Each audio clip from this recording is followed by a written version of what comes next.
الحمد للہ وکفیٰ والصلاة والسلام علی عبادہ الذین اصطفیٰ خصوصاً علی افضلہم وخاتم النبیین محمد الامین وعلی آلہ وصحبہ اجمعین اما بعد فقد قال اللہ تبارک وتعالی کما ورد فی سورۃ آل عمران اعوذ باللہ من الشیطان الرجیم بسم اللہ الرحمن الرحیم اولما اصابتکم مصیبۃ قد اصبتم مثلیہا قلتم انا ھذا قل هو من عند انفسکم ان اللہ علی کل شیء قدیر وما اصابکم یوم التقى الجمعان فبإذن اللہ ولیعلم المؤمنین ولیعلم الذین نافقوا وقال عز وجل كما ورد في نفس السورة للذین استجابوا للہ والرسول من بعد ما اصابهم القرح للذین احسنوا منهم واتقوا اجر عظیم الذین قال لهم الناس ان الناس قد جمعوا لكم فاخشوهم فزادهم ایمانا وقالوا حسبنا اللہ ونعم الوکیل فانقلبوا بنعمة من اللہ وفضل لم يمسسهم سوء واتبعوا رضوان اللہ واللہ ذو فضل عظیم صدق اللہ العظیم رب اشرح لی صدری ویسر لی امری واحلل عقدۃ من لسانی یفقہوا قولی۔ مجھے آج ایک بہت اہم موضوع پر گفتگو کرنی ہے، اور وہ ہے 20ویں صدی عیسوی کی احیائی تحریکوں کی ناکامی کے اسباب۔ میں نے آج سے 28 سال قبل ایک تحریر لکھی تھی، اور وہ حالت اعتکاف میں مسجد خضرہ سمن آباد میں میں اعتکاف کی حالت میں تھا۔ یہ سن 74 کے تقریباً اکتوبر کا زمانہ ہے۔ وہ تحریر جو ہے پہلے تو شائع ہوتی رہی، مسلمانوں کا ماضی، حال اور مستقبل، اور یہ کہ انگریزی میں بھی اس کا rise and fall and decline of Islam انگریزی ترجمہ بھی شائع ہوا۔ اب وہ ہمارے ہاں تنظیم اسلامی کا جو سلسلہ اشاعت ہے اس میں نمبر 2 کی حیثیت سے تنظیم اسلامی کا تاریخی پس منظر کے نام سے شائع ہو رہی ہے۔ اس میں نے عرض کیا تھا کہ امت مسلمہ کے جو 1400 سال بیت چکے ہیں، ان کے دوران 2 مرتبہ یہ امت عروج سے دوچار ہوئی، اور 2 مرتبہ ہی زوال سے دوچار ہوئی۔ ہمارا پہلا عروج جو تھا وہ عربوں کی زیر قیادت تھا، اس لیے کہ نبی اکرم صلی اللہ علیہ وسلم خود عرب تھے، اور آپ کی اولین بعثت جو ہے وہ امیین کے لیے تھی۔ هو الذی بعث فی الامیین رسولا منہم، وہ مخاطب اول تھے حضور کے صلی اللہ علیہ وسلم، لہذا امت مسلمہ کا نیوکلیس جو ہے وہ انہی پر مشتمل تھا۔ بہرحال انہی کی زیر قیادت آپ کو معلوم ہے کہ حضور کے بعد پھر خلافت راشدہ کا نظام ہوا، پھر خلافت بنو امیہ، پھر خلافت بنو عباس، اور اس کے تقریباً 300 برس شاپ شمار کر لیجئے، تقریباً 100 برس ہیں خلافت بنو امیہ کے، اور 300، ویسے تو تقریباً 600 برس لمبی ہے بات۔ وہ بعد کے 300 برس جو ہے وہ زوال پر مشتمل ہے، لیکن یہ عروج جو ہے جس کو ہمیں کہنا چاہیے، اس کا کلائمیکس جو ہے وہ ہارون الرشید اور مامون الرشید کے جو دور ہے وہ اس کا کلائمیکس ہے۔ اس وقت پورے روئے ارضی پر کوئی عظیم تر سلطنت موجود نہیں تھی مسلمانوں کی اس عربوں کی سلطنت سے۔ پھر نہ صرف یہ کہ یہ وسعت کے اعتبار سے عظیم ترین سلطنت تھی، بلکہ اس میں علم، حکمت، سائنس، فلسفہ، ہر طرح کی روشنی، پوری دنیا کی عالم انسانیت کی امامت کے منصب پر مسلمان فائز تھے، جبکہ یورپ جو ہے خود اپنے کہنے کے مطابق ڈارک ایجز میں تھا، پلنجڈ انٹو ڈارکنیس۔ اس دور کو یورپ جو ہے اپنے دور کو یاد کرتا ہے ڈارک ایجز کے نام سے۔ سائنس اور فلسفے کی تعلیم جو ہے یورپ میں اس زمانے میں ممنوع تھی، حرام تھی۔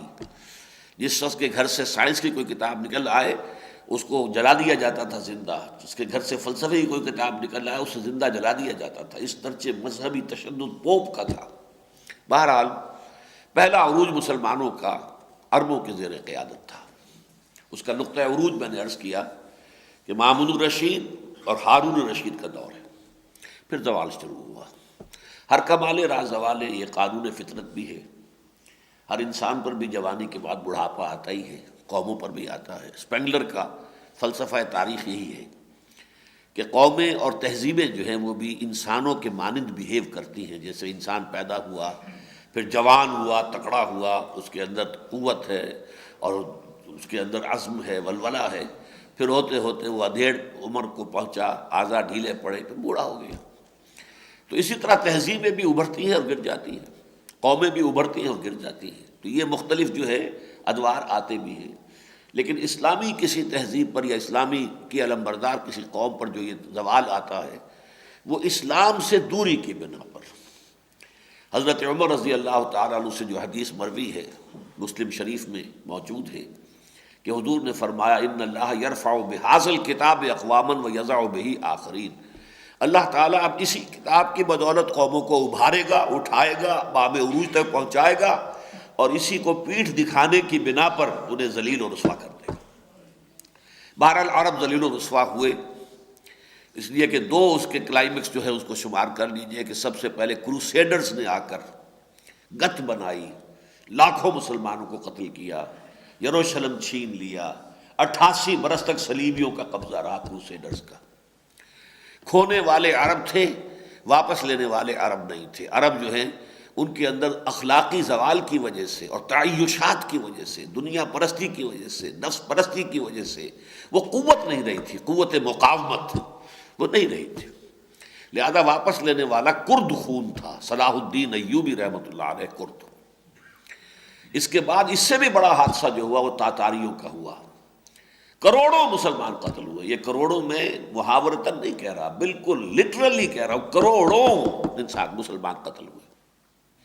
خارزم شاہ کی عظیم مملکت تھی خراسان، دی گریٹر خراسان آف خارزم شاہ، تہس نہس، افغانستان تہس نہس، پورا ایران تہس نہس، عراق کا بیشتر حصہ تہس نہس، جس کا کہ پھر کلائمیکس یہ ہے کہ سن 1258 میں آخری خلیفہ جو تھے مستعصم باللہ، یہ بنو عباس کے آخری خلیفہ تھے، ان کو تاتاریوں نے ان کے محل سے گھسیٹ کر باہر نکالا، ایک جانور کی کھال میں لپیٹ دیا، سڑک پر ڈال دیا اور اس کے اوپر گھوڑ دوڑ کر دی۔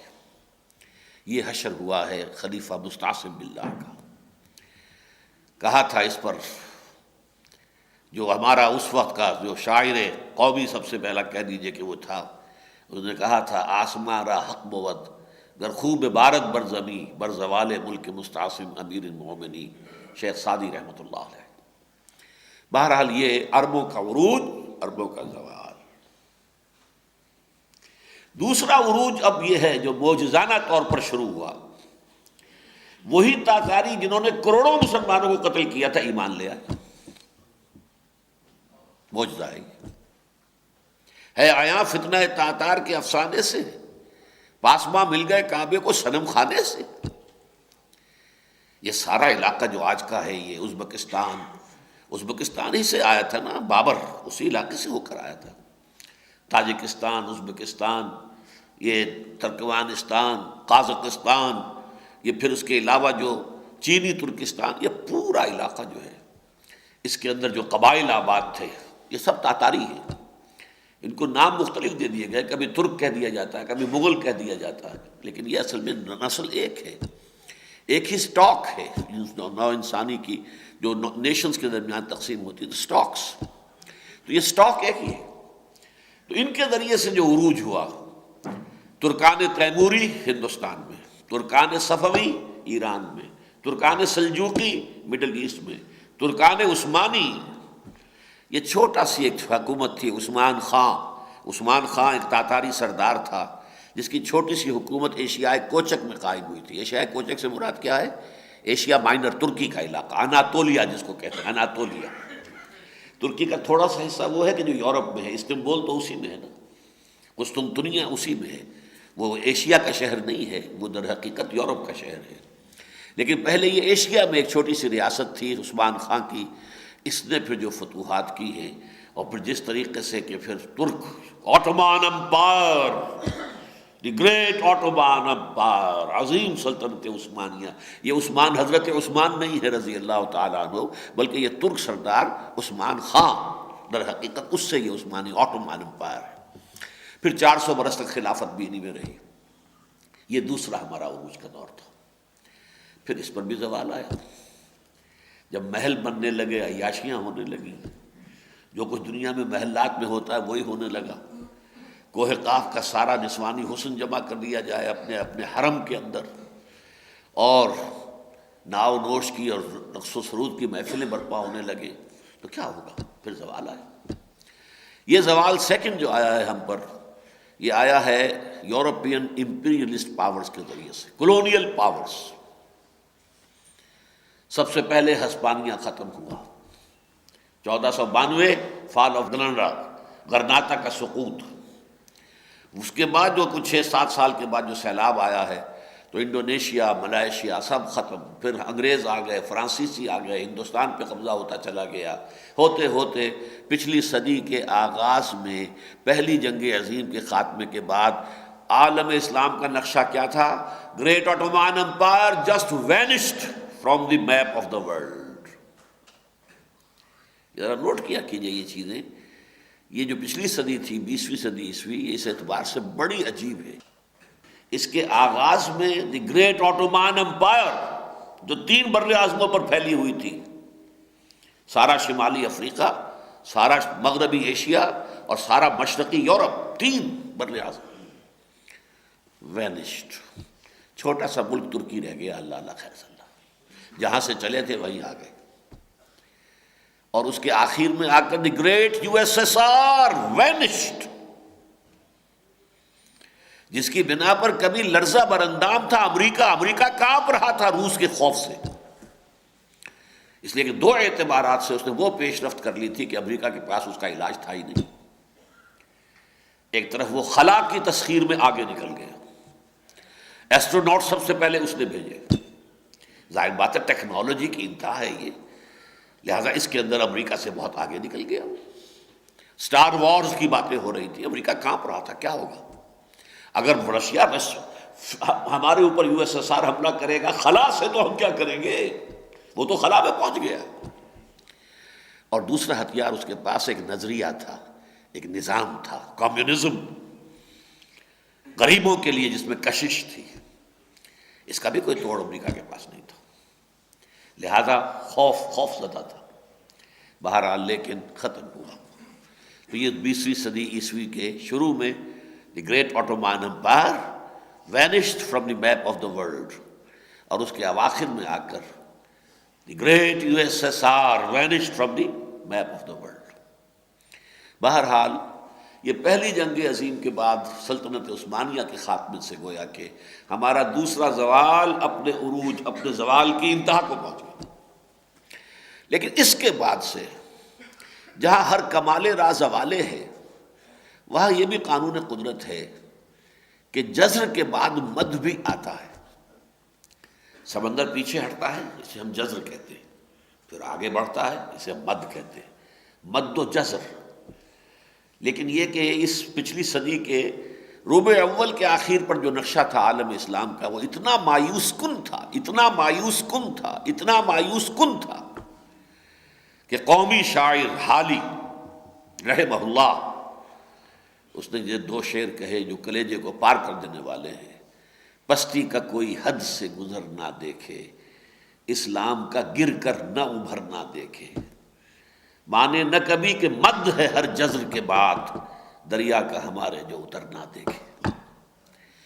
شاید لا آف نیچر بدل گیا ہمارے لیے زوال ہی زوال ہے، جزر ہی جزر ہے، کوئی ابھار آ ہی نہیں رہا، کسی طرف سے کوئی اب ترقی کے اور عروج کی طرف پیش رفت کے کوئی آثار ہے ہی نہیں۔ یہ اصل میں سرنامہ ہے مسدس حالی کا، ایپک میکنگ بک ہے وہ۔ واقعہ یہ ہے کہ مسلمانوں کے ہندوستان میں مسلمانوں کی نشأت ثانیہ میں جن کتابوں کا عمل دخل ہے ان میں مسدس حالی بھی ہے، لیکن اس کے آخر میں مناجات بحضور سرور کونین صلی اللہ علیہ وسلم میں جو الفاظ آئے ہیں، اے خاصہ خاصان رسول وقت دعا ہے، امت پہ تیری آ کے عجب وقت پڑا ہے۔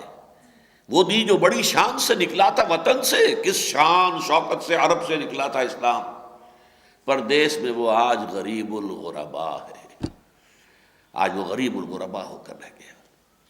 بہرحال اس کے بعد ہے، اصل میں یہ تو تمہید ہوئی میری، اس میں وقت زیادہ لگ گیا کچھ، لیکن یہ کہ آج کا میرا موضوع تو اس کے بعد شروع ہوتا ہے۔ اس کے بعد ہی قانون فطرت جو ہے اس نے اپنے آپ کو صحیح ثابت کیا کہ جزر کے بعد مد ہے، مد کے بعد جزر ہے تو جزر کے بعد بھی مد ہے۔ چنانچہ امت مسلمہ میں ایک ابھار، ایک تیسرے عروج کی طرف پیش رفت کا آغاز ہوا۔ اس عروج کا جو سب سے پہلا فیز تھا، مرحلہ، وہ تھا آزادی کی تحریکیں، اور یہ پورے تھرڈ ورلڈ فینومینن کا ایک جز ہے۔ یورپ نے کولونائز کیا تھا تھرڈ ورلڈ کو، افریقہ کو بھی کیا، ایشیا کو بھی کیا، ویسے تو امریکہ کو بھی جا کر کیا تھا، اس لیے کہ امریکہ میں بھی جا کر آباد ہوئے یورپ سے لوگ، اصل وہاں کے لوگ کہاں ہیں، ان کا تو وجود ہی نہیں رہا، کہیں چھوٹے چھوٹے سے ہیں انہوں نے ابھی رکھے ہوئے ہیں، کہیں باقیات عجائب گھر کی طرح سے بچائے ہوئے علاقے، بس ختم ہو گئے۔ کہاں ہیں وہ ریڈ انڈینز، کہاں ہیں جو وہاں کے اصل ایبوریجنز جو تھے، جو وہاں کے رہنے والے تھے؟ تو یہ کولونائزیشن کا دور ہے، یورپین اقوام کا کولونائزیشن کا دور ہے، لیکن ظاہر بات ہے کہ اس کا بھی ایک ہر عمل کا رد عمل ہے۔ اگر کولونیل پاورز نے اگر قبضہ کیا تو اس کے خلاف تحریکیں چلنا یہ بھی فطرت کا تقاضا تھا۔ To every action there is an equal and opposite reaction. یہ جو تحریکیں کہلاتی ہیں فریڈم موومنٹس، تو اس میں عیسائی ممالک نے بھی آزادی حاصل کی۔ اصل میں افریقہ میں کلچر کا خلا تھا، خاص طور پر جنوبی اور وسطی افریقہ میں۔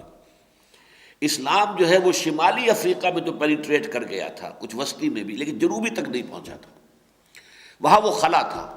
وہاں عیسائیت کی تبلیغ بڑی تیزی کے ساتھ ہوئی، اور بڑی تیزی کے ساتھ وہاں کے لوگوں نے عیسائیت قبول کی۔ تو وہ تو ممالک عیسائی تھے، عیسائی ہونے کے ناطے ان کا مذہب وہی تھا کہ جو فرانسیسیوں کا یا برطانویوں کا یا کسی اور یورپین قوم کا تھا، لیکن آزادی اور غلامی کا معاملہ علیحدہ ہوتا ہے۔ تو ان تمام جو بھی افریقن کنٹریز ہیں انہوں نے بھی آزادی کی جد و جہد کی، یورپین اور ایشین کنٹریز نے بھی کی، اور ہوتے ہوتے سب آزاد ہو گئے۔ یہی پروسیس مسلمان ممالک میں بھی ہوا، ایک ایک کر کے تمام مسلمان آزاد ہوتے چلے گئے۔ میرا خیال ہے کہ سب سے پہلا بارش کا قطرہ جو ہے وہ پاکستان کا قیام تھا 1947 میں، اس کے لگ بھگ ہی پھر برابر ہی تقریباً انڈونیشیا آزاد ہوا، ملیشیا آزاد ہوا، پھر ہوتے ہوتے اس کے بعد تمام عرب ممالک آزاد ہوتے چلے گئے۔ تو this was the first phase of the third upward movement of the Muslim امہ۔ اس کے بعد آیا دوسرا فیز۔ دوسرا فیز ہے احیائی تحریکوں کا۔ ایک تھا آزاد ہو جانا، اب یہ خیال سامنے آیا کہ اب ہمیں مسلمان بننا چاہیے۔ جب ہم غلام تھے تو بات ٹھیک تھی، انگریز ہم پر حکمران تھا، وہ جو قانون چاہتا تھا بنا دیتا تھا، نافذ کر دیتا تھا، ہم تو محکوم تھے، مجبور تھے، مقہور تھے۔ اب ہم آزاد ہیں تو ہمیں یاد آیا ہمارا ایک نظام تھا، ہمارا ایک دین، ہماری ایک شریعت، ہمارا ایک جو ہے فوجداری قانون ہے، ہمارا ایک جو ہے سول قانون ہے، ہمارا ایک قانون شہادت ہے، ہمارا ایک قانون وراثت ہے، ہمارے جو ہیں قائلی قوانین ہیں، ایک عورت اور مرد کے درمیان بندھن کیسے بندھے گا، نکاح کسے کہتے ہیں، اس کو توڑنا پڑے تو کیسے ٹوٹے گا، اس کے قواعد و ضوابط کیا ہیں، وغیرہ وغیرہ۔ تو پوری زندگی کے لیے ہمارا ایک نظام موجود تھا۔ تو اب جب کہ ہم آزاد ہو گئے تو ہمیں وہ نظام قائم کرنا چاہیے۔ یہ جذبہ، یہ امنگ پیدا ہوئی، اور اس میں ایک تو یہ کہ کچھ لوگوں نے کام کیا، مثلا علامہ اقبال کی شاعری نے بڑا کام کیا اس میں۔ کتاب ملت بیضا کے پھر شیرازہ بندی ہے، یہ شاخ ہاشمی کرنے کو ہے پھر برگ و بر پیدا۔ امید افزا پیغام دیا کہ اب یہ امت دوبارہ جاگے گی، اور جاگے گی تو اس سے اپنا ماضی یاد آئے گا، اس ماضی کے حوالے سے کوشش ہوگی کہ پھر وہ اپنے دین کو قائم کرے۔ یہ دین کو قائم کرنا، اس کو میں کہتا ہوں احیاء، اسلام کا احیاء، اسلام کو زندہ کرنا۔ اسلام مر گیا تھا کس معنی میں کہ وہ ایک نظام زندگی کی حیثیت سے کہی نہیں رہا تھا، عقیدے کے طور پر تھا، نماز روزے کے طور پر تھا، عید ہم پڑھتے رہے، جمعہ ہم پڑھتے رہے، اور بھی جو بھی قربانیاں دیتے رہے، حج کرتے رہے، یہ سب کچھ ہوتا رہا، یعنی مذہب کی حیثیت سے اسلام زندہ رہا، دین کی حیثیت سے اسلام مر گیا۔ پوری دنیا میں کہیں اسلام کا نمونہ ایک دین کی حیثیت سے کہ وہاں مذہب بھی اسلام ہو، مسجدیں بھی آباد ہوں، مسلمان بھی اپنی انفرادی زندگی میں بھی اسلام پر عمل پیرا ہوں، پھر ان کا اجتماعی نظام، ان کا سیاسی نظام، ان کا معاشی نظام، ان کا معاشی نظام سود سے پاک ہو، جوئے سے پاک ہو، ظلم کی اور تشدد کی اور ایکسپلائٹیشن کی، استحصال کی کوئی شکل اس میں باقی نہ رہ جائے، عدل ہو، انصاف ہو۔ الخلق عیال اللہ، تمام مخلوق اللہ کے کنبے کے مانند ہے، ہر ایک کو اس کا حق ملنا چاہیے، کسی کو کسی کا حق غصب کرنے کا اختیار اور موقع نہیں دیا جانا چاہیے۔ یہ ہے احیائی تحریکوں کا ایک عجیب فینومینن ہے یہ تاریخی اعتبار سے، کیونکہ یہ پوری دنیا کے اندر ایک ہی وقت میں یہ تمام ممالک آزاد ہوئے، اور آزادی کے بعد ہوش آیا ہمارا نظام، ہمارا دین، ہمارا نظام حیات، لہذا تحریکیں چلی احیائی پورے مسلم ورلڈ میں، starting from Indonesia, Masyumi party of Indonesia, in India Jamaat Islami Maulana Maududi کی، ایران میں فدائیین، مصر میں پھر جو سارے عالم عرب کی جماعت بن گئی الاخوان المسلمون، ترکی میں سعید نورسی کی تحریک، اور لبنان میں عباد الرحمن کی تحریک، یہ ایک ہی وقت میں ابھری ہیں، ایک ہی ان کا طرز فکر، ایک ہی ان کا انداز عمل، ایک ہی تصور دین ان کی نگاہوں کے سامنے، اور ایک ہی طرح کے طریقہ کار پر یہ لوگ عمل پیرا رہے۔ تقریباً پون صدی بیت چکی ہے ان تحریکوں کو برسر کار آئے ہوئے۔ ویسے آپ کہہ سکتے ہیں جماعت اسلامی سن 41 میں قائم ہوئی تو ابھی 60 برس ہی ہوئے، لیکن نہیں، اس سے پہلے مودودی صاحب جو کام کر رہے تھے اس کو بھی اس میں شامل کیا جانا چاہیے، اس کی فارمیٹو سٹیج تھی۔ الاخوان کا معاملہ وہ جماعت سے متقدم ہے اس پہلو سے، سید حسن البنا مرحوم شہید، انہوں نے وہ تحریک شروع کی۔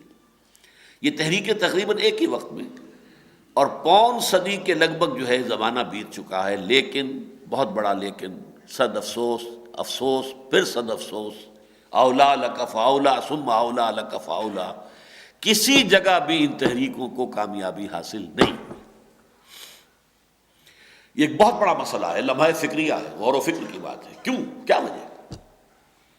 نیتیں تو غلط نہیں تھیں، نیتیں خراب نہیں تھیں، اسلام کے بازیافت، اسلام کو پھر ایک نظام زندگی کی حیثیت سے قائم کرنا، وہ ایک ایکچول ریئلٹی بن جائے، وہ ایک حقیقت بن کر نظر آئے، یہ ہے اسلام، آؤ دیکھو یہ ہے اسلام، یہ کہلاتی ہے اسلامی ریاست، یہ کہتے ہیں اسلامی حکومت، یہ ہے اسلامی معیشت، یہ ہے اسلامی معاشرہ، یہ ہے عدل و انصاف، یہ ہے عدل و قسط، آؤ دیکھو، کہیں بھی کامیابی نہیں ہوئی۔ ہاں، جسے کامیابی سمجھا جاتا ہے، جیسے ملٹری کے ساتھ ایک لفظ آتا ہے پیرا ملٹری، تو ان تحریکوں کے ساتھ یوں سمجھیے پیرا تحریکیں تھیں، پیرا موومنٹس، ان کے ذریعے سے کچھ کامیابی حاصل ہوئی ہے دو ملکوں میں، ایک ایران میں، لیکن وہاں کیا ہوا، ایک خالص سیاسی تحریک تھی، اینٹی شاہ موومنٹ، اس میں کمیونسٹ بھی شامل تھے، اس میں علماء بھی شامل تھے، اس میں لبرل مسلمان بھی شامل تھے، اس میں تمام مختلف نقطہ نظر کے لوگ جمع ہو گئے تھے۔ جیسے ہمارے ہاں اینٹی بھٹو موومنٹ تھی، جس کو نظام اسلام تحریک کا نام دے دیا گیا تھا، basically it was anti Bhutto movement, ایسے اینٹی شاہ موومنٹ تھی، اس کو اس کے کلائمیکس پر آ کر علماء نے ہائی جیک کر لیا، علماء نے اس کے اوپر قبضہ کر لیا، اس طریقے سے وہاں علماء کی ایک حکومت قائم ہو گئی۔ لیکن یہ وہ تحریکیں نہیں تھی، یہ فدائین کے ذریعے سے نہیں ہوا ہے، یہ تحریک جو ہے یہ تو ایک سیاسی موومنٹ نے اچانک ایک شکل اختیار کر لی ہے، جس کی وجہ سے وہاں پر ایک مذہبی حکومت قائم ہو گئی۔ دوسرا معاملہ افغانستان میں ہوا، جس کو میں تفصیل سے بیان کر چکا ہوں کئی بار، یہ بھی کسی تحریک کے نتیجے میں نہیں، وہاں اسلامی حکومت قائم ہوئی تھی، ہم نے اسے اسلامی حکومت تسلیم کیا، آج بھی ڈنکے کی چوٹ کہتا ہوں وہ اسلامی حکومت تھی طالبان کی، لیکن وہ کسی محنت سے، کوشش سے، ایثار سے، قربانی سے، تنظیم سے، تربیت سے، دعوت سے وجود میں نہیں آئی تھی۔ وہ تو کیا ہوا، اچانک روسی فوجیں داخل ہو گئی افغانستان میں، اس کے جواب میں پوری افغان قوم کھڑی ہو گئی، وہ غلام رہنا جانتی ہی نہیں۔ اس پہ امریکہ نے جو ہے مضبوط گھوڑا دیکھ کر داؤ لگایا، اس نے پیسے دیے، اس نے ہتھیار دیے، وہ اپنے آرک رائیول کو جس سے وہ کبھی کانپا کرتا تھا اس کو ختم کرنے کا، ذلیل اور رسوا کرنے کا، ختم کرنے کا اسے موقع مل گیا، تو پوری طرح سپورٹ، پیسے کی انتہا کر دی، اور سارا سامان و اسباب، سٹنگر میزائل لا کر ان کے ہاتھ میں دے دیا، جو اس سے پہلے معلوم ہی نہیں تھا کسی کو کہ کس بلا کا نام سٹنگر ہے۔ نتیجہ یہ ہوا کہ روسیوں کو وہاں سے بھاگنا پڑا اور یو ایس ایس آر کی تحلیل ہو گئی۔ اس کے بعد چونکہ یہ خالص اسلامی جہاد نہیں تھا جو ایک امیر کی رہنمائی میں ہوتا، یہ گروپس تھے، لہذا وہ آپس میں لڑے، خانہ جنگی ہو گئی۔ وہ جہاد فی سبیل اللہ فساد فی سبیل اللہ بن گیا، اور فساد بھی ایسا ویسا، تھوڑے تھوڑے علاقوں میں لوگ جو ہیں وہ وار لارڈز، ایک قبیلہ ہے اس کا سردار ہے، وہ سردار جو ہے وہاں کا گورنر بن کر بیٹھ گیا ہے، اور وہ پھاٹک لگے ہوئے ہیں، لوگوں سے محصول لیے جا رہے ہیں، چنگیاں لی جا رہی ہیں، عورتوں پر، بچوں پر، لڑکوں پر ظلم ہو رہا ہے، زیادتی ہو رہی ہے، بدماشیاں ہو رہی ہیں، اور عجیب ایک نقشہ بن گیا۔ اس حالت میں ملا عمر صاحب کھڑے ہوئے، قندھار کا ایک مولوی، جہاد میں پہلے شریک رہا تھا لیکن وہ وہاں پہ کوئی نمایاں حیثیت نہیں تھی، تھرڈ ریٹ کے اس کے جو ہیں لیڈرز ان میں سے، فرسٹ ریٹ بھی نہیں، سیکنڈ بھی نہیں، تھرڈ لائن کے، لیکن انہیں اللہ نے ایک توفیق دی، وہ کھڑے ہوئے، لوگوں نے ساتھ دیا۔ کہیں لڑائی بھڑائی کی نوبت شاذ ہی آئی ہے، وہ تو خود بخود تیار ہے، پکے ہوئے پھل کی طرح، دیکھیے گرتا ہے آخر کس کی جھولی میں، فرنگ افغانستان ان کی جھولی میں آ گرا، سوائے ایک حصہ 5-7% جو ہے وہ کا شمالی علاقہ جو ہے وہ رہ گیا، باقی سب انہوں نے تسلیم کر لیا۔ تو یہ بھی کسی تحریک کے نتیجے میں نہیں ہوا۔ اب ان میں فرق سمجھیے، وہ جو تحریکیں تھیں یا ہیں اب بھی ہیں، ان میں سے بعض کا تو نام و نشان مٹ گیا ہے، بعض کل عدم کل معدوم۔ جیسے آپ کو معلوم ہے کہ اب تحریک، کبھی خاکسار تحریک کیسی زبردست تحریک تھی، اس نے ہندوستان کو ایک دفعہ یعنی یوں سمجھیے کہ ہلا دیا تھا، چپ راست اور بیلچا لگا ہوا اور وردی فوجی پہنی ہوئی، خاکی کپڑے پہنے ہوئے، ڈسپلن کی انتہا، ہندو جو ہے کانپ کر رہ گیا تھا کہ یہ کیا ہو گیا۔ اسی کے رد عمل میں آر ایس ایس قائم کی گئی ہے، ورنہ ہندو نے آر ایس ایس قائم نہیں کرنی تھی۔ انہوں نے دیکھا یہ مسلمان جو ہے یہ تو بڑے ملیٹنٹ انداز میں اٹھ رہا ہے، تو انہوں نے فاخر دفاع تو کرنا تھا، آر ایس ایس قائم ہوئی۔ بہرحال اب آج یہ ہے کہ ویسے تو کہنے کو حمید الدین المشرقی ان کے صاحبزادے موجود ہیں، علامہ عنایت اللہ مشرقی کے، اور کبھی کبھی خاکسار کا نام ہے، لیکن تحریک تو ختم ہو چکی ہے۔ تو اکثر و بیشتر تحریکیں ختم ہو چکی ہیں، عباد الرحمن کا کہیں ذکر تک نہیں، فدائین کا کہیں نشان تک نہیں، مسجونی شاید ہے لیکن نہ ہونے کے برابر۔ اس میں صرف 2 تحریکیں رہ گئی ہیں، جماعت اسلامی کی تحریک اور الاخوان المسلمون کی تحریک۔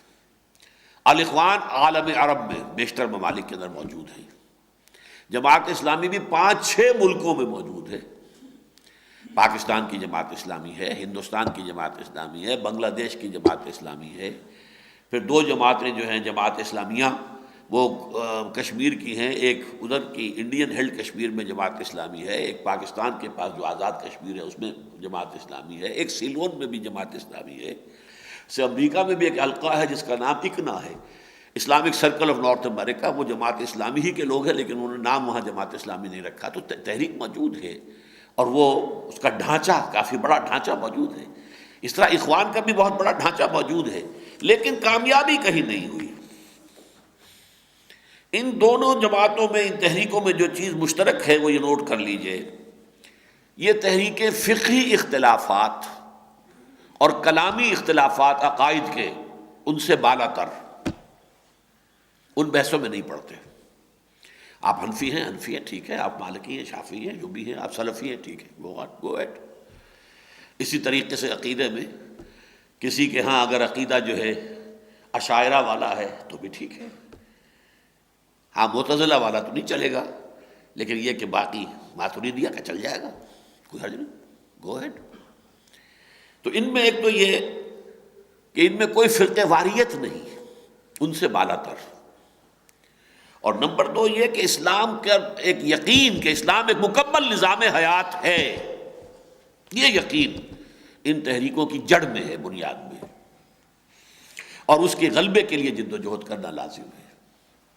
یہ تحریکیں تھیں، لیکن جیسا کہ میں نے عرض کیا کہ ان میں کہیں کوئی کامیابی حاصل نہیں ہو سکی۔ ہاں ایک تحریک اور ہے کہ جو اس کا اینٹی کلائمیکس ہے، جماعت اسلامی اور اخوان کے لوگوں کا اینٹی کلائمیکس تبلیغی جماعت ہے۔ تبلیغی جماعت جو ہے وہ اسلام کا جو مذہب کا تصور ہے، عبادات اور اپنے رہن سہن میں، وضاقتہ میں، شکل و صورت میں اسلامی رخ اختیار کرنا، سنت کے قریب ہونا، سنت کے مطابق ہونا، اس کے اعتبار سے یہ نہایت فعال تحریک ہے، بلکہ اس وقت تو دنیا میں ڈنکا اسی کا بج رہا ہے، پوری دنیا میں۔ چونکہ یہ نظام حیات کی باتیں نہیں کرتے، یہ سیاسی کوئی باتیں نہیں کرتے، لہذا کہیں ان پر رکاوٹ نہیں ہے، یہاں تک کہ اسرائیل میں رکاوٹ نہیں ہے۔ اسرائیل میں ان کے کئی مراکز قائم ہیں، کئی مسجدوں کے اندر ان کے وہ جمعے کے پروگرام ہفتے میں ہوتے ہیں، اور وہ سارے وہاں گشت ہوتے ہیں، ہو رہے ہیں، کوئی رکاوٹ نہیں، اس لیے کہ ان کے ہاں اسلام کے ایک نظام زندگی ہونے کا تصور نہیں ہے۔ اسلام کو عقیدہ، ایمان کی گہرائی، پختگی، اصل رازق اللہ ہے، اصل رب اللہ ہے، پالنے والا اللہ ہے، محافظ اللہ ہے، یہ یقین، اللہ کی ذات پر یقین، اگرچہ وہ نان انٹلیکچوئل ہے، اس کے ساتھ فلسفیانہ ڈائمنشن موجود نہیں ہے، علی وجہ البصیرت نہیں ہے، لیکن یقین ہے۔ لیکن اس یقین کا اظہار عمل میں جب ہوتا ہے صرف انفرادی ہے، اپنی عبادات، رسومات اور دین کے جو بھی یہ انفرادی زندگی سے متعلق جو معاملات ہیں۔ بہرحال جو دو ملک کامیاب ہوئے، ایران اور افغانستان عارضی طور پر ہوا تھا، اب کیا ہوگا وہ تو مختلف بات ہے، دیکھنے والی بات ہے، حالت منتظرہ ہے، دیکھیں اب کیا ہوتا ہے۔ لیکن ایران، ان دونوں میں چونکہ علماء وقت نے قیادت سنبھالی، ایران میں بھی علماء نے ہائی جیک کیا ہے ایک پولیٹیکل موومنٹ کو، اینٹی شاہ موومنٹ کو ہائی جیک کیا ہے ایرانی علماء نے، اور افغانستان میں بھی علماء، طالبان کی جماعت ابھر کر آئی کہ جنہوں نے پھر وہاں پہ امن و امان قائم کیا اور اس لیے حکومت بن گئی۔ لہذا یہ دونوں جو ہیں یہ فقہی تنگ نظری کا شکار رہی اور ہیں۔ ایران جو ہے فقہ جعفری سے ادھر ادھر نہیں ہو سکا، اور جو شیعہ عقائد ہیں ان سے ادھر ادھر نہیں ہو سکا۔ اسی طریقے سے طالبان کی حکومت بھی حنفیت، کٹر حنفیت، اس سے ذرا بھی وسیع تر اپنا ذہن اور اپنا جو ہے آؤٹ لک نہیں کر سکے۔ ہاں ان تحریکوں کے ذریعے سے کہیں اگر انقلاب آئے گا یا آتا، اس میں وسعت نظر ہوتی، اس میں دین کو ایک نظام کی حیثیت سے قائم کرنے کی بات ہوتی، لیکن افسوس صد افسوس کہ نہیں ہوا۔ لیکن اب میرا مسئلہ شروع ہو رہا ہے، ناکامی کے اسباب کیا ہیں۔ میں 3 چیزیں آج بیان کروں گا، تھوڑا سا وقت اگر زیادہ بھی لگ جائے تو آج اس کے لیے ذہن تیار رہیں۔ پہلی بات ہے میرے نزدیک عجلت پسندی۔ ان تحریکوں نے ابھی پوری طرح فضا کو ہموار کیے بغیر پری میچورلی قومی سیاست کے میدان میں دخل دے دیا، اور اس میدان میں جو چیز جو چلتا ہوا ترپ کا پتا تھا، یعنی انتخابات کے میدان میں آ گئے پری میچورلی، اس دلدل میں پھنس کر رہ گئے۔ اصولی اسلامی انقلابی جماعت کی بجائے وہ ایک اسلام پسند قومی سیاسی جماعت بن گئی، اور ظاہر بات ہے کہ سیاسی خلا تو یہاں نہیں تھا۔ ٹھیک ہے، پاکستان کے حالات کو ہم دیکھیں تو پاکستان میں مسلم لیگ کے خاتمے کے بعد ایک اعتبار سے خلا پیدا ہوا تھا، پاکستان بننے کے بعد مسلم لیگ ایویپوریٹ ہو گئی، لیکن نیچے سے جاگیردارانہ نظام نکل آیا نا، نظام تو موجود تھا، یہاں کا معاشی نظام تو موجود تھا، برادری کا نظام نکل آیا۔ ویسٹرن جو سینٹرل پنجاب ہے اس میں برادری کے بنیاد پر الیکشن میں ووٹ ملے گا، یا پھر جاگیردار کے انگوٹھے تلے ہیں ووٹ، وہ تو ان کی ملکیت ہے سمجھیے۔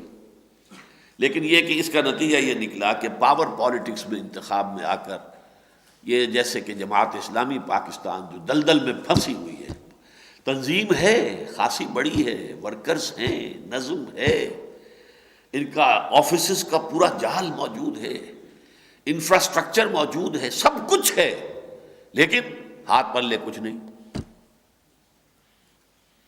الیکشنز میں 50 برس ہو گئے حصہ لیتے ہوئے، ہاتھ پلے کچھ نہیں۔ اب پھر چونکہ ادھر ہی سوچ رہے ہیں، اس لیے میں یہ بات کر رہا ہوں۔ بہرحال اس موضوع پر میری ایک کتاب ہے جس کو میں آج آپ کے سامنے رکھ رہا ہوں۔ جن لوگوں کو اس موضوع پر کہ یہ تحریکیں جو ہے، اب میں نے اخوان المسلمون پر تو کوئی کتاب نہیں لکھی ہے، لیکن تقریباً وہی پیرلل معاملہ الاخوان المسلمون کا بھی ہے، لیکن جماعت اسلامی پر میری تحریک موجود ہے۔ تحریک جماعت اسلامی ایک تحقیقی مطالعہ، اور نوٹ کیجئے یہ میں نے لکھا تھا 24 برس کی عمر میں، اور یہ نوٹ آف ڈسینٹ تھا جماعت اسلامی کی پالیسی سے اختلاف۔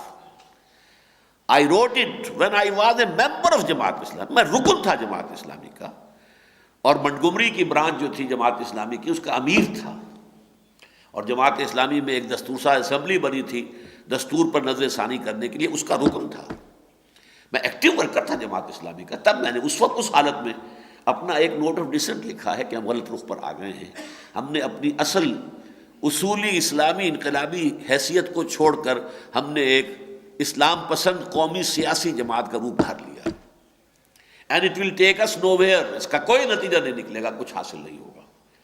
جن لوگوں کو بھی دلچسپی ہو اس اعتبار سے کہ میں مانتا ہوں بڑی عظیم تحریک تھی، ان تمام احیائی تحریکوں میں عظیم ترین تحریک جماعت اسلامی کی تحریک تھی، مخزومی ہو، فدائیین ہو، الاخوان ہو۔ الاخوان کے پاس فکر کوئی نہیں تھا، جوش اور جذبہ جماعت اسلامی سے 100 گنا زیادہ، لیکن فکر نہیں تھا، لٹریچر کوئی تھا ہی نہیں۔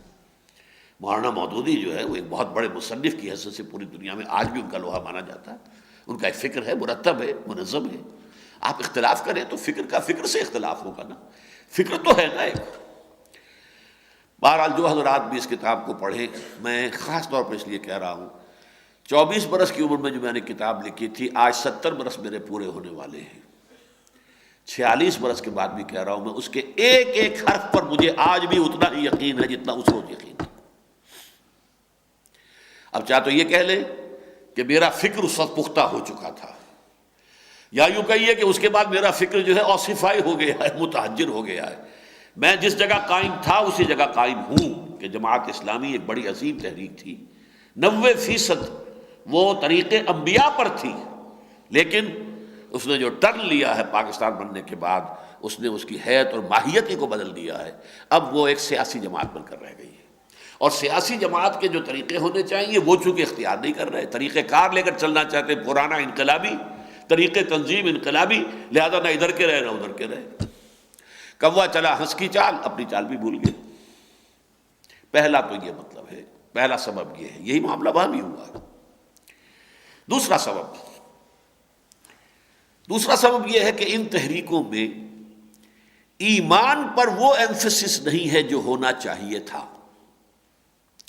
عام طور پر یہ سمجھا گیا کہ ایمان تو ٹیکن فار گرانٹیڈ ہے، ہم مسلمان ہیں تو ایمان تو ہے نا بھائی، میں مسلمان ہوں، اللہ کو مانتا ہوں، رسول کو مانتا ہوں، آخرت کو، ختم نبوت کو مانتا ہوں نا، بس ٹھیک ہے۔ نہیں، یہ ایمان کے دو درجے، ایک وہ سچی ایمان ہے اقرار باللسان جو موروثی طور پر بھی ہمیں مل گیا ہے والدین سے، یہ ایمان تو دنیا میں صرف مسلمان اپنے آپ کو منوانے کے لیے بس یہ ایمان کافی ہے۔ حقیقی ایمان جس کی بنیاد پر تحریک چلے، تحریک میں قربانیاں دینی پڑتی ہیں، جانیں دینی پڑتی ہیں، تن من دھن لگانا پڑتا ہے، اس کے لیے یقین والا ایمان درکار ہے۔ اس دنیا پر اتنا یقین نہ ہو جتنا آخرت پر یقین ہو جائے۔ جب تک یہ نہ ہو، مادی وسائل پر اتنا اعتماد نہ ہو جتنا اللہ پر اعتماد ہو۔ سارے وسائل موجود ہیں، کچھ نہیں ہو سکتا اگر اللہ نہ چاہے، اور کوئی وسائل موجود نہیں ہے پھر بھی نتیجہ نکل سکتا ہے اگر اللہ چاہے۔ جب تک یہ یقین نہ ہو وہ ایمان نہیں ہے، وہ موروثی عقیدہ ہے۔ تو جو ایمفیسس ہونا چاہیے تھا ایمان پر، اس معاملے میں اخوان بہتر رہے جماعت اسلامی سے۔ اس کی وجہ کیا ہے؟ ان کی مادری زبان عربی ہے، قرآن مجید وہ پڑھتے تھے، تو قرآن مجید کے ذریعے سے ان کو کچھ نہ کچھ بہتر ایمان کی گہرائی جو ہے زیادہ نصیب ہوئی ہے۔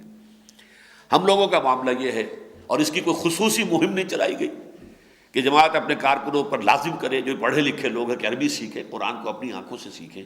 بس یہ کافی سمجھ لیا گیا، مولانا مودودی کی تفسیر پڑھ لیا کرو تفہیم القرآن، بس یہ گویا کہ کافی ہے۔ تو پہلی بات یہ کہ اس میں انڈر ایمفیسائز ہوا ایمان، اور نمبر دو اس میں اس سے بھی اہم تر بات یہ ہے کہ ایمان ہے ایک عوام الناس کا، ایک ایمان ہے انٹیلیجنسیا کا، دی انٹلیکچوئل مائنورٹی،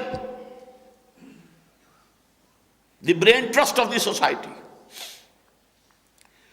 ان کے اندر ایمان پیدا کرنا بہت مشکل کام ہے۔ عام آدمی کا دماغ اور اس کا دل کلین سلیٹ کے مانند ہے، اس پہ کچھ لکھا ہوا ہے ہی نہیں، نہ اسے پتا یہ کہ ڈاروین کس بلا کا نام ہے، نہ اسے یہ پتا کہ فرائڈ کس چڑیا کا نام ہے، کچھ نہیں پتا۔ مارکس کیا مصیبت تھی، کچھ پتا نہیں۔ برٹرینڈ رسل کون تھا، کیا پتا۔ آئنسٹائن کس چڑیا کا نام ہے، کچھ پتا نہیں۔ تو ان کو تو کچھ نہیں ہے، کوئی نظریاتی ان کے ہاں خلا ہے، نظریاتی کلین سلیٹ، تختی ہے، صاف ہے، پوچی ہوئی ہے، جسے کہتے تھے بچے پوچھ لو، پھٹی جو ہے اس کو پوچھ لو، پوچی ہوئی تختی پر لکھ دیجئے، جو چاہیں لکھ دیں گے آپ۔ عوام کا معاملہ اور ہے، اس کے لیے نصیحت کام کر جاتی ہے۔ از دل خیزت بر دل ریزت، خلوص کے ساتھ بات آپ کے دل سے نکلی، زبان سے وارد ہوئی، اور خلوص کے ساتھ اس کے کانوں سے ہو کر اس کے دل میں اتر گئی، اس لیے کہ کلین سلیٹ ہے۔ لیکن یہ جو پڑھے لکھے ہیں، یہ کوئی ڈاروین کا اسیر ہے، کوئی فرائڈ کا اسیر ہے، کوئی مارکس کا اسیر ہے، کوئی سارٹرے کا اسیر ہے، کوئی کسی اور کے فلسفے میں الجھا ہوا ہے، سرگرداں ہے، کوئی سائنٹسزم ہے، کوئی امپیریلزم ہے، نہ معلوم کیا کچھ ہے، لاجیکل پازیٹیوزم ہے، ایگزسٹینشلزم ہے، امپیریسزم ہے۔ لہذا ان کے اندر ایمان پیدا کرنا، پہلے ان کے بیریئرز کو توڑنا پڑے گا، ان کے دماغوں میں جو خناس بھرا ہوا ہے پہلے اس کی صفائی کرنی ہوگی، تطہیر فکر ہو بڑے پیمانے پر اور اعلیٰ سطح پر، پھر ان کے اندر ایمان پیدا کیا جائے۔ یہ حصہ ان تحریکوں میں سرے سے مفقود رہا۔ جس لیول پر یہ کام ہونا چاہیے تھا، جس لیول پر اقبال نے شروع کیا تھا، reconstruction of religious thought in Islam, اس کے بعد صرف ایک اللہ کے بندے نے، اور وہ ڈاکٹر رفیع الدین مرحوم و مغفور، لیکن یہ کہ بہرحال وہ نہ کسی جماعت سے وابستہ تھے نہ کسی تحریک سے، وہ ان کا انڈیویجول کام شمار ہوگا۔ باقی تحریکوں نے اس کو اون کیا ہی نہیں، اس پر جو کام کرنا چاہیے تھا وہ نہیں ہوا۔ تیسری اور سب سے بڑی جو مصیبت لاحق ہوئی ہے وہ دہشت گردی کی وبا۔ دیکھیے، دہشت گردی کے موضوع پر میں تقریر کر چکا ہوں 26 نومبر کو اسی جگہ پر۔ ہو سکتا ہے بہت سے حضرات محسوس کریں اس وقت کیا کہا تھا، آپ کیا کہہ رہے ہیں۔ اس وقت میں نے کسی درجے میں دہشت گردی کا جواز فراہم کیا تھا۔ وہ کس حالت میں؟ اگر کسی فرد کو بے بس کر دیا جائے، لاچار کر دیا جائے، وہ کچھ نہ کر سکے، تو پھر اس کی طرف سے غصے کا اظہار، کوئی گالم گلوچ ہو جائے، کچھ تو ہو، دشنام نالہ ہا ہو فریاد کچھ تو ہو، چیخے ہے درد ہے دل برباد کچھ تو ہو، اس کو کسی درجے میں جواز دیا جا سکے، وہ کیا کرے؟ You have left no way open for him. آپ نے اسے دیوار سے لگا دیا تو آخر کچھ تو کرے گا نا۔ وہ پھر گیم کے رولز جو ہیں، رولز آف دی گیم کی پابندی نہیں کر سکتا وہ شخص۔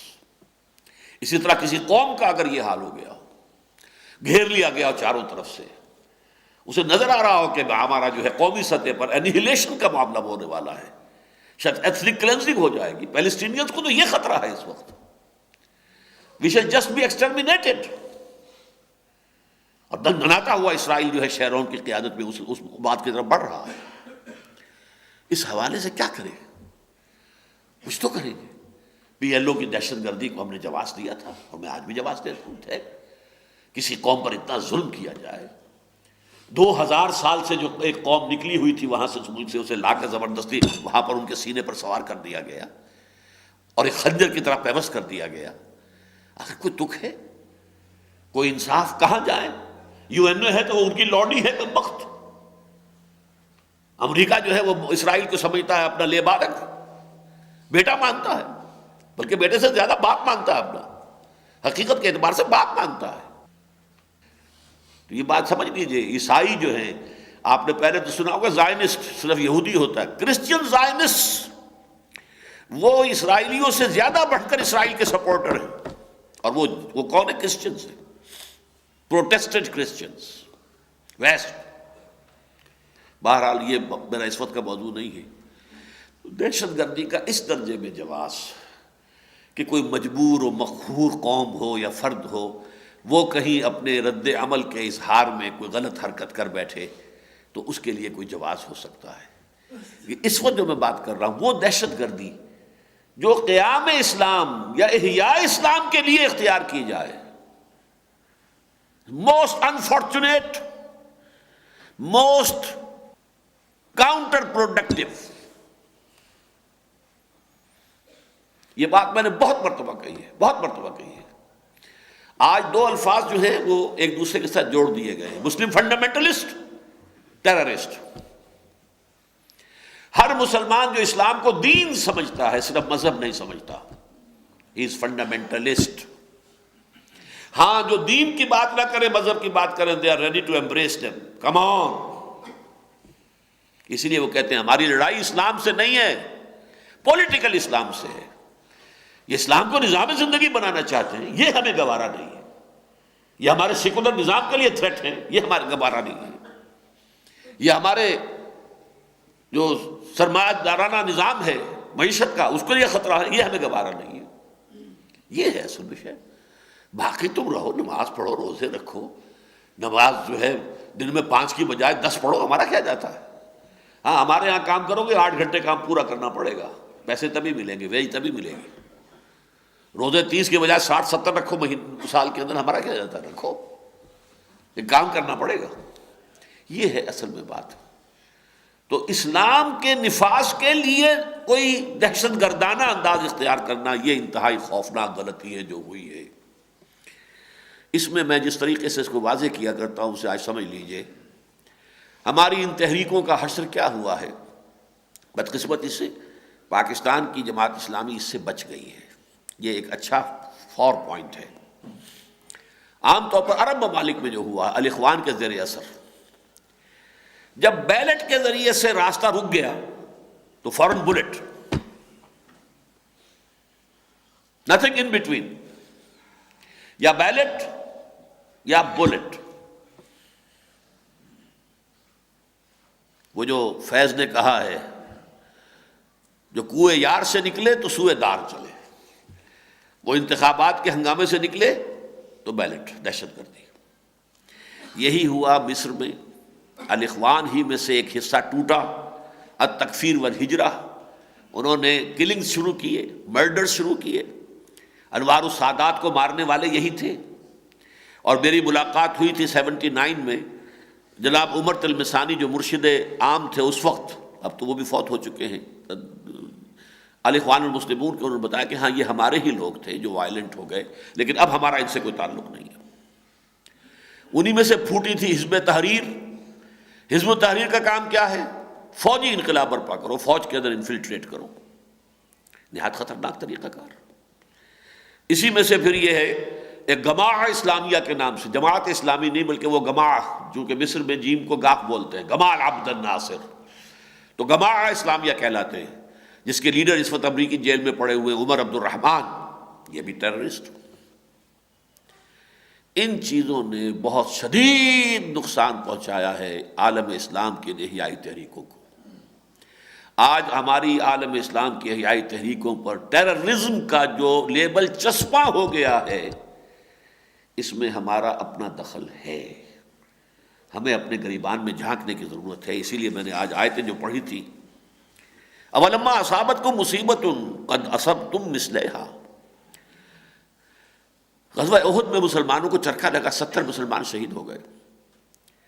تو بہت سے لوگوں نے کہا قلتم انا ھذا، جب تم پر کوئی مصیبت وارد ہوئی، حالانکہ تم اس کی دوہری مصیبت ان کے اوپر لا چکے تھے۔ غزوہ بدر میں بھی 70 مارے گئے تھے قریش، لیکن وہ قریش کے سب کے سب سردار تھے۔ یہاں 70 شہید ہوئے، ان میں سردار 1-2 ہی تھے بس، باقی عام مسلمان تھے۔ اس لیے دگنا کہا ہے کہ تم نے ان کو دگنا چرکا لگایا تھا۔ قلتم انا ھذا، تم نے کہا یہ کہاں سے ہو گیا؟ جیسے آج ہم سوچ رہے ہیں یہ اخوان کے لیے مدد کیوں نہیں آئی، طالبان کے لیے کیا ہوا؟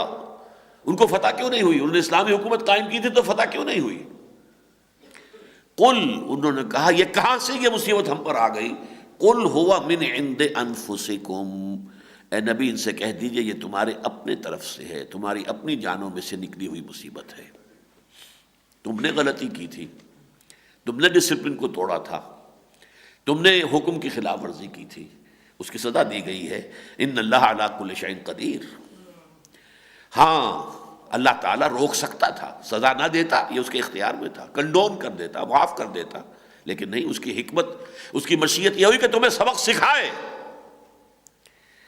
وما اصابکم یوم التقى الجمعان فباذن اللہ، جو کچھ اس دن جب کہ دو فوجیں آپس میں ملاقات کی، انہوں نے لڑے، مڑ بھیڑ ہوئی، تو جو کچھ ہوا ہے اللہ کے اذن سے ہوا ہے، اللہ کے اذن کے بغیر نہیں ہو سکتا، اذن خداوندی تھا۔ ہاں انہیں ان کی غلطی کا خمیازہ بھگتنا چاہیے۔ وَلِيَعْلَمَ الْمُؤْمِنِينَ، اور یہ اس لیے تھا کہ اللہ جان لے کون حقیقی مومن ہے۔ وَلِيَعْلَمَ الَّذِينَ نَافَقُوا، اور جان لے اللہ کو کون منافق ہیں حقیقت میں، وہ اسلام کے پردے میں، اسلام کے لبادے میں اصل میں منافق ہیں۔ یہ صورتحال جو ہے ہمیں سمجھ لینا چاہیے کہ ہمارے اپنے ہاتھوں کی غلطیاں، ہماری اپنی غلطیاں، ہمارے اپنے کرتوت ہیں در حقیقت۔ یہ دہشت گردی کا معاملہ جو ہوا ہے، الجزائر میں بھی یہی ہوا، انتخابات کے ذریعے سے کامیابی ہو رہی تھی، الجزائر کی فوج نے آ کے پٹ اٹس فٹ، وہاں پر آ کر اپنا جو ہے وہ دباؤ ڈالا اور ختم کر دیا معاملہ، راستے میں رکاوٹ ڈال دی۔ نتیجہ کیا نکلا؟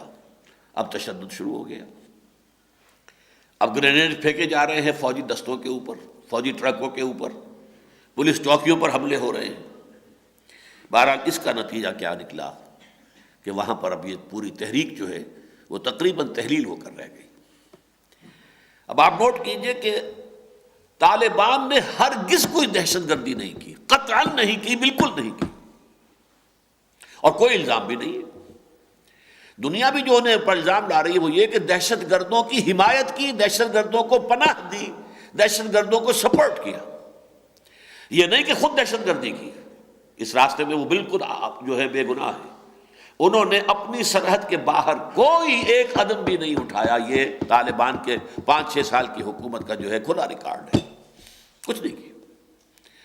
لیکن بدقسمتی سے اسامہ ابن لادن اور ان کی تنظیم القاعدہ جو ہے وہ تو ہمیں معلوم ہی اب ہوئی ہے، ہمیں تو پتہ نہیں تھا کہ القاعدہ کے نام سے ان کا واقعتاً ایک بڑا نیٹ ورک ہے، اور انہوں نے اوپنلی ڈکلیئر کیا ہے امریکہ کے خلاف جنگ، اور جنگ کیسے؟ دہشت گردی کے انداز میں۔ اس کے لیے دلائل وہ دیتے ہیں، اس کے لیے سیرت سے، احادیث سے اس کے لیے دلائل لاتے ہیں۔ میرے پاس ان کے دیے ہوئے دلائل جو ہیں باقاعدہ فوٹو اسٹیٹ اس کا، ان واقعات کا موجود ہے جو ان کے 2 بڑے لیڈروں نے مرتب کیا۔ لیکن میں نے ایک ہی بات میں اس کی نفی کر دی تھی، جو صاحب لے کر آئے تھے، میں نے کہا میں نے پڑھا ہے، وہ 100% درست باتیں ہیں لیکن 100% غلط ہیں۔ وہ حیران ہوئے، میں نے کہا باتیں سب ٹھیک ہیں لیکن وہ ہوتی ہیں اسلامی حکومت کی طرف سے، یہاں کوئی حکومت نہیں تھی اسامہ کے پاس۔ کرنے کا کام یہ تھا کہ وہ کہیں حکومت قائم کرتا، پہلے سعودی عرب میں کرتا نا، اگر کچھ کرنا تھا تو سعودی حکومت کے خلاف کرتا، یہ امریکہ کے خلاف کہاں جا پہنچا؟ اس کا خمیازہ بھگتنا پڑا۔ حالانکہ مجھے یقین ہے آج کی تاریخ میں بھی میں اس پر قائم ہوں، میرا پہلا موقف جو تھا کہ جو 11 ستمبر کو امریکہ میں ہوا، یہ اسامہ نے نہیں کیا، نہیں کیا، نہیں کیا، لیکن اسامہ کے کچھ ساتھی، کچھ دوست، وہ انہوں نے کچھ ایسے بیانات دیے کہ خام خواہ ان سے یہ انفر کر لیا گیا کہ اسامہ نے تسلیم کر لیا کہ ہم نے یہ کام کیا تھا۔ میرا پختہ میری رائے یہ ہے کہ یہ موساد نے کروایا، اسرائیل نے کروایا۔ 1967 میں جیسے کہ USS لبرٹی پر حملہ کیا گیا تھا میڈیٹرینین میں، یہ ایسا ہی واقعہ تھا، لیکن اس میں اس نے استعمال کیا ہے چند ناراض اور جو غصے کے اندر تھے، غضبناک قسم کے عرب نوجوان تھے، انہیں استعمال کیا بغیر اس کے کہ ان کو پتہ چلا ہو کہ ہمیں موساد استعمال کر رہا ہے۔ یہ طریقے ہوتے ہیں، بڑے سٹل طریقے ہوتے ہیں دنیا کے اندر جو سازشی تحریکیں چلتی ہیں، کس انداز میں چلتی ہیں کہ خود پتہ ہی نہیں چلتا کہ میں کس کا اعلی کار بن رہا ہوں۔ میں سمجھ رہا ہوں میں تو اپنا کام کر رہا ہوں، جبکہ کسی اور نے آپ کو اپنا اعلی کار بنا لیا ہے، کہ خود نخچیر کے دل میں ہو پیدا ذوق نخچیری۔ یہ ہوتا ہے۔ ہاں ان میں سے کسی نوجوان کا معلوم ہوتا ہے کہ کوئی رابطہ جو ہے اسامہ ابن لادن کے ساتھ تھا، جس کے بنا پر اسے یہ معلوم تھا کچھ اندازہ ہلکا سا کہ کچھ ہونے والا ہے، بس اس کے علاوہ کچھ نہیں۔ لیکن ان کے ساتھی ابو غیث نے جو بیان دیا کہ ہم امریکہ کے مسلمانوں کو ہدایت کرتے ہیں کہ وہ اونچی بلڈنگز میں نہ رہیں اور ہوائی جہازوں میں سفر نہ کریں، گویا کہ اس کا نتیجہ کیا ہے؟ گویا کہ پہلا بھی جو کچھ کیا ہم نے کیا، آئندہ اور کریں گے۔ بہرحال یہ بہت بڑی بدقسمتی ہوئی ہے اسلامی تحریکوں کی بحثیت مجموعی، اور اس میں جو سب سے بڑا ذریعہ بنا ہے وہ جہاد افغانستان تھا۔ جہاد افغانستان کہ جو روس کے خلاف ہوا، جس کو اون کیا امریکہ نے، اور اس کے ذریعے سے اپنا ایک بہت عظیم مقصد جو ہے تاریخی طور پر، آج دنیا یونیپولر ہو گئی ہے، آج آپ کہیں اور طرف دیکھ ہی نہیں سکتے، جو چاہے بش صاحب کہہ دیں، کوئی ان سے پوچھ نہیں سکتا صاحب دلیل کیا ہے آپ کی، کون پوچھے، کس کی حیثیت ہے؟ روس بھی ہے تو منقار زیر پر ہے، چائنا بھی ہے تو اسے بھی اپنی مصلحتیں لاحق ہیں، آخر مصلحتیں کس کے لیے نہیں ہیں؟ اس سے پہلے بائی پولر ورلڈ تھی، اس میں کچھ نہ کچھ بچت ہوتی تھی۔ ایرانین ریولوشن کو بچت اس لیے ہو گئی تھی کہ امریکہ کوئی قدم اس لیے نہیں بڑھا سکا آگے ایران کے خلاف کہ اندیشہ تھا کہ رشیا آ جائے گا، اور رشیا تو سر پر بیٹھا ہوا ہے۔ ایران اور رشیا میں فرق کیا ہے؟ 30 ڈویژن آرمی جو ہے رشین، وہ ایران کے شمالی جو سرحدیں ہیں ان کے اوپر پڑی ہوئی تھی کہ ذرا اگر امریکہ موو کرے گا ہم فوراً، اور وہ تو گھنٹوں کے اندر آگے آ جاتے ہیں ان کے ٹینک۔ لہذا ان دونوں طاقتوں نے ایک دوسرے کو تھام لیا، نیچے ایرانین ریولوشن کو جگہ مل گئی، بریدنگ سپیس مل گئی، ورنہ ظاہر بات ہے کہ ایسا معاملہ ہوتا جیسا آج ہے تو چند دنوں میں ایران کو بھی تہس نہس کر دیتا امریکہ، کیا نہیں کر سکتا تھا؟ لیکن نہیں، اس وقت بائی پولر ورلڈ تھی، اور دونوں پولز نے اپنے آپ کو جو ہے روک لیا ایک دوسرے کو، نتیجتاً نیچے جو ہے وہ چھتری بن گئے اور نیچے موقع مل گیا۔ بہرحال اس جہاد افغانستان کو جہاد فی سبیل اللہ قرار دینا ہماری سب سے بڑی حماقت تھی۔ وہ جہاد جو ہو رہا روسیوں کے خلاف، اسے میں جہاد مانتا ہوں، لیکن جہاد فی سبیل الحریت، آزادی کا جہاد تھا۔ جہاد فی سبیل اللہ کے لیے پہلے دعوت دی جاتی ہے، پھر لوگوں کی تربیت کی جاتی ہے، انہیں منظم کیا جاتا ہے، ایک امیر کے پیچھے وہ جہاد ہوتا ہے، وہ ٹکڑیوں میں نہیں ہوتا ہے۔ اس جہاد کے بعد ایمنسٹی ہوتی ہے، آپس کی خانہ جنگی نہیں ہوتی۔ وہ جہاد تھا، جہاد حریت تھا، جائز تھا، جہاد فی سبیل اللہ نہیں تھا۔ اور پھر اس جہاد، ہاں یہ جہاد فی سبیل اللہ تھا۔ طالبان کی حکومت اسلامی حکومت تھی، اور ان کے خلاف جو کھڑے تھے وہ باغیوں کی حیثیت رکھتے تھے، لہذا طالبان کی حکومت کی سپورٹ کرنا، آج بھی کر رہا ہوں کہ وہ جہاد فی سبیل اللہ تھا، اور آج بھی میں ان کی سپورٹ میں ہوں۔ لیکن میں نے اس افغانستان کے جہاد کو جو روس کے خلاف، اسے جہاد حریت مانا تھا۔ اسی کا فال آؤٹ ہے کشمیر۔ کشمیر میں نے کشمیر کے جہاد کو کبھی تسلیم نہیں کیا جہاد فی سبیل اللہ، کبھی ایک دن کے لیے بھی تسلیم نہیں کیا، اسے میں نے کہا جہاد حریت۔ کشمیر کے لوگوں کو حق حاصل ہے، وہ آزاد ہونا چاہتے ہیں تو اس کے لیے جنگ کریں، جو چاہیں کریں، لیکن اس کے لیے بھی میری ذاتی رائے یہ ہے اور تھی، اور ہمیشہ میں نے بتائی ہے کہ کوئی پولیٹیکل موومنٹ جو ہوتی وہ بہتر ہوتی، بجائے یہ کہ اب ایک ہندوستانی فوج کا جو ہے وہ ٹرک جا رہا ہے، 15-20 جوان ان کے فوجی، اس میں آپ نے ایک ہینڈ گرینیڈ پھینک دیا، 4-6 مارے گئے، 8-10 زخمی ہو گئے۔ اب ان کا پارا غصے کا کہاں پہنچے گا؟ بوائلنگ لیول پہ آئے گا کہ نہیں؟ اور انہیں پتا ہے یہ آسمان سے تو گرینیڈ نہیں آیا نا، یہیں کہیں سے آیا ہے، کسی نے پھینکا ہے، کہاں ہے وہ؟ اب چھپ گئے، کسی گھر میں گھس کے چھپ گیا، کہاں چلا گیا؟ لہٰذا وہ تلاشی لیں گے کہ نہیں لیں گے؟ ایک ایک گھر کی تلاشی لیں گے، اور گھروں کے اندر جائیں گے بھوکے بھیڑیے۔ فوجی جو ہوتا ہے وہ جنسی اعتبار سے بھوکا بھیڑیا ہوتا ہے، اپنے گھروں سے کہیں دور نکلے ہوئے، کہاں ان کی بیویاں، کہاں ان کی فیملی لائف، گھروں میں جا کر انہیں خوبصورت لڑکیاں نظر آئیں گی تو چھوڑ دیں گے ان کو؟ کون لے کر گیا انہیں گھر کے اندر؟ جس نے وہ ہینڈ گرینیڈ پھینکا۔ ورنہ اگر کوئی جلوس نکلا ہوتا، اور جلوس جو ہے 10,000 کا 20,000 کا، اس کے اوپر گولی چلتی، 20 آدمی بھی مر جاتے، تو دنیا کے اندر اس کا نقشہ کچھ اور آتا۔ اور یہ جو آئے دہشت گردی کا نقشہ ہے، یہ ہے صورتحال۔ اس کا نقصان ہوا ہے، کشمیریوں کا نقصان ہوا ہے، مارے گئے بیچارے کشمیری، کتنے مارے گئے، کتنی عورتیں جو ہے ریپ ہو گئی ہیں. لیکن سیاسی تحریک اگر ہوتی، میں نے ایک دفعہ مثال بھی دی تھی، اندرا گاندھی کا جب دور حکومت تھا بھارت میں، اس نے 2 صوبوں کی پروونشل حکومتوں کو ایک دم جو ہے ڈسمس کر دیا. ایک تھی آندھرا پردیش کی حکومت، این ٹی راما راؤ جو ان کا کبھی ایکٹر ہوتا تھا، بڑا بھگوان سمجھا جاتا تھا، رام چندر کا رول کیا تھا اس نے، اس میں N T Rama Rao, he was the chief minister of Andhra Pradesh. اور ایک ڈاکٹر عبداللہ جو ابھی بیٹھے ہوئے ہیں، عبداللہ کے بیٹے فاروق عبداللہ، دونوں کو ڈسمس کیا. آندھرا پردیش سے 2 لاکھ آدمی چل کر اور دلی پہنچ گئے، حالانکہ آندھرا پردیش تقریباً 1000 میل کے فاصلے پر ہے.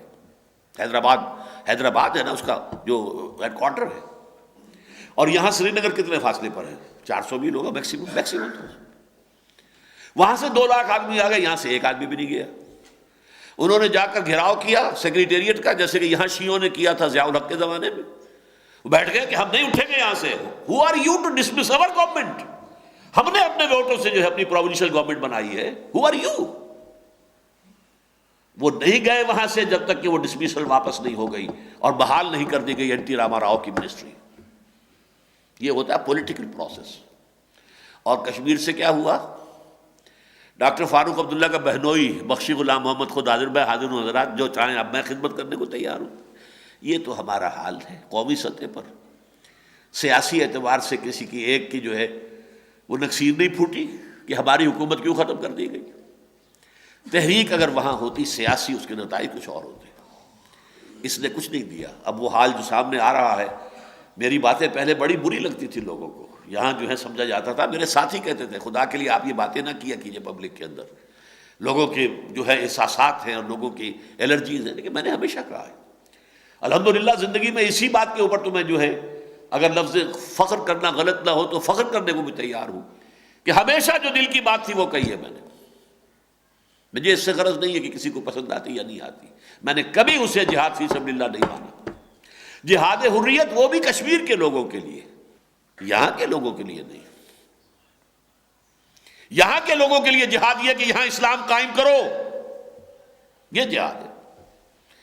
اس کو چھوڑ کر جا رہے ہیں وہاں، میں نے تو کبھی نہیں مانا اس کو.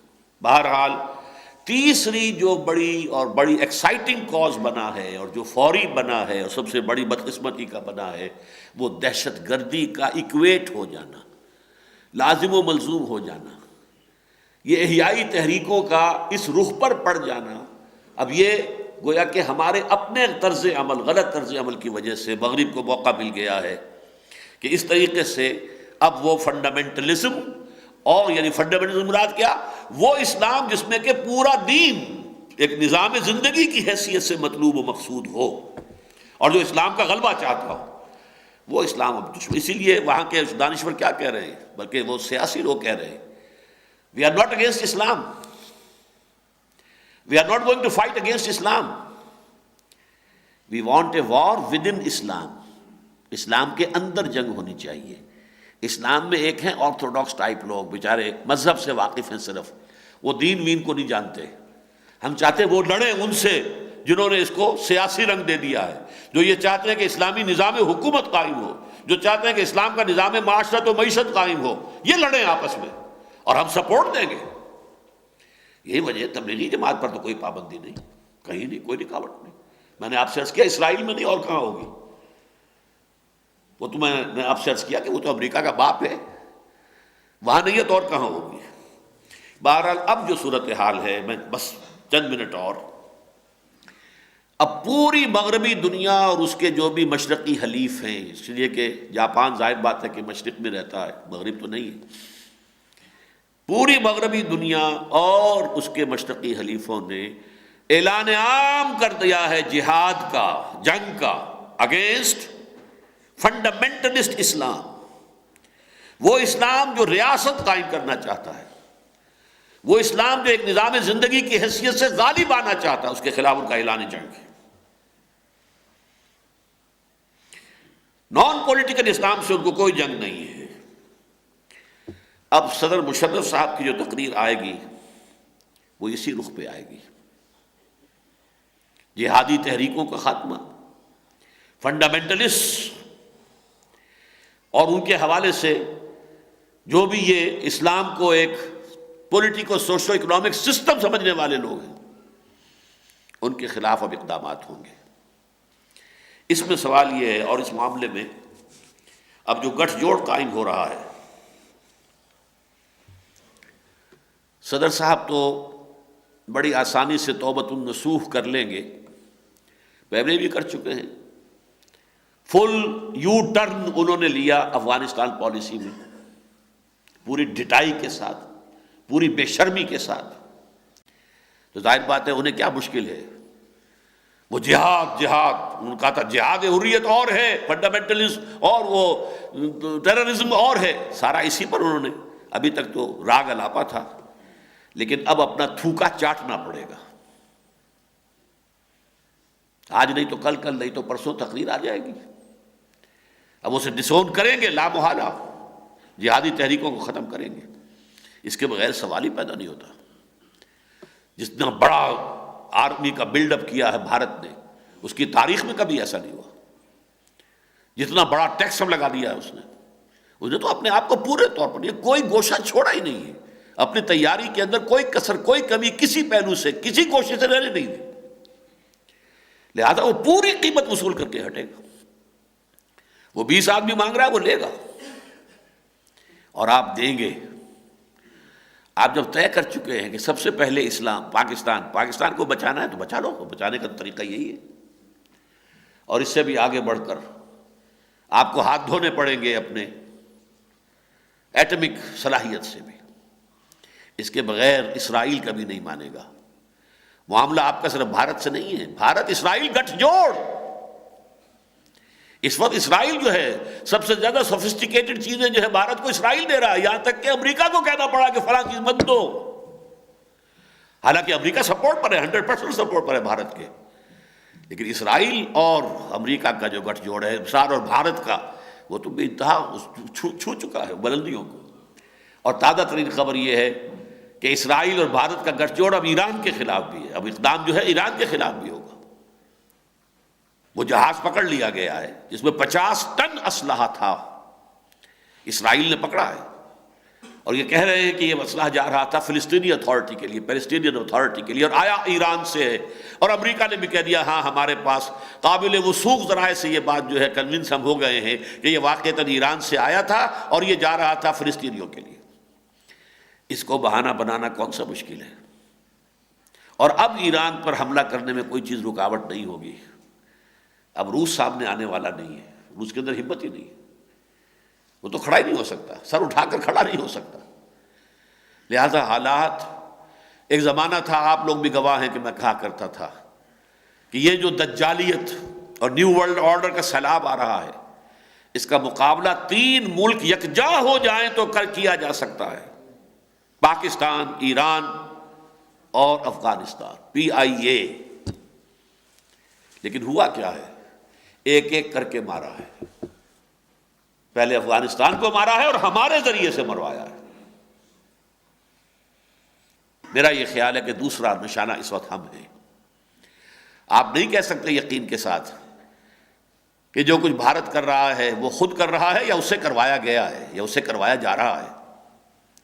ذرا سی شرم رہ جائے کہ ہم نے نہیں کیا، اتنی جلدی ہم نے طوطا چشمی والی آنکھیں نہیں بدلی، بلکہ یہ تو بھارت کا معاملہ ہے۔ نہیں، اصل میں ڈور کہاں سے ہل رہی ہے؟ ہمارے صدر صاحب بھی پوچھنے پہ مجبور ہو رہے ہیں وہ سفیرہ صاحبہ سے، امریکہ آخر کہاں تک جائے گا بھارت کی مدد کے لیے، سپورٹ کے لیے؟ کچھ تو ہمیں بتا دو تاکہ ہم بھی کوئی اسٹریٹجی بنائیں پھر کہ امریکہ کہاں تک جا سکتا ہے، کوئی لائن ہے، کوئی حد ہے کہ جس سے آگے امریکہ نہیں جائے گا سپورٹ کرنے میں۔ We should be able to do it۔ 65 میں بھی تو مغالطہ یہی تھا، ہمارا اس وقت کا وزیر خارجہ جو ہے اسے یقین دلا دیا گیا تھا کہ انڈیا جو ہے وہ انٹرنیشنل باؤنڈری کو کراس نہیں کرے گا، لہذا ہم نے اپنے کمانڈوز جو ہیں وہ کشمیر میں داخل کر دیے، انڈیا نے حملہ لاہور پہ کیا۔ بہرحال نوٹ کر لیجیے، تاریخ اپنے آپ کو دہرا رہی ہے۔ میں نہیں کہہ سکتا کہ ہم کہاں جا رہے ہیں، ہو سکتا ہے پاکستان اگر باقی بھی رہے تو اپنی معنویت کھو کر، اپنی حیثیت ختم کر کے، کچھ بھی نہیں، ایک مرغ دست آموز بن کر بھارت کا. ابھی کہا ہے کولن پاول نے، میں نے سنا، میں حیران رہ گیا. بھارت کے لیے کہا وہ ایک گلوبل پاور ہے، گلوبل پاور. یہ کل کے رات کا میں نے سنا اس کا. اب پاکستان بھی ایک اہم ملک ہے، بس پاکستان بھی ایک اہم ملک ہے، وہ گلوبل پاور ہے. اس کے لیے طے ہو چکی ہے، سیکیورٹی کونسل کی پرماننٹ سیٹ اس کے لیے طے ہے. بلیئر آیا تھا، کہہ گیا ہے. بلیئر صاحب یہی کہنے آئے تھے کہ یہ جو کچھ تم کر رہے ہو، یہ ٹھک ٹھک ٹھک ٹھک جو سونار کی چوٹیں لگا رہے ہو تم جہادیوں پر اور فنڈامنٹلز پہ، یہ کافی نہیں ہے، ذرا زوردار کو ہتھوڑا لگاؤ. وہ ہتھوڑا کل یا پرسوں آنے والا ہے، کیا ہوگا اللہ جانے. رد عمل کیا ہوگا یہاں میں نہیں کہہ سکتا. لیکن کیا ان حالات میں ہمیں ہاتھ پاؤں چھوڑ کر بیٹھ رہنا چاہیے؟ نہیں. اپس اینڈ ڈاؤنز آتے ہیں. میں اس کے لیے جو آیتیں میں نے آپ کو شروع میں سنائی تھی، اسی سورہ آل عمران میں جب غزوہ احد کے بعد ابھی مسلمان اپنے زخموں سے چور، ابھی شاید مرہم پٹی بھی نہیں ہو پائی تھی کہ حضور نے حکم دیا تیار ہو جاؤ، تعاقب کرنا ہے اب ان کا. حیران ہو گئے لوگ. اس وقت کا نقشہ کھینچا گیا ہے. للذین استجابوا للہ والرسول من بعد ما اصابہم القرح. جو لوگ اس وقت تیار ہو گئے، حاضر ہیں، لبیک یا رسول اللہ، ہم حاضر ہیں اللہ کے رسول، چلیں گے، چلیے، تعاقب کرتے ہیں، ہم زخمی ہیں، ہمارے جسم چھلنی ہیں، لیکن کریں گے. تو جن لوگوں نے اللہ اور اس کے رسول کی پکار پر لبیک کہا، للذین احسنوا منہم واتقوا، جو ان میں سے واقعتاً احسان اور تقوی کے منازل پر فائز ہیں، ان کے لیے اجر عظیم ہے، بہت بڑا اجر ہے.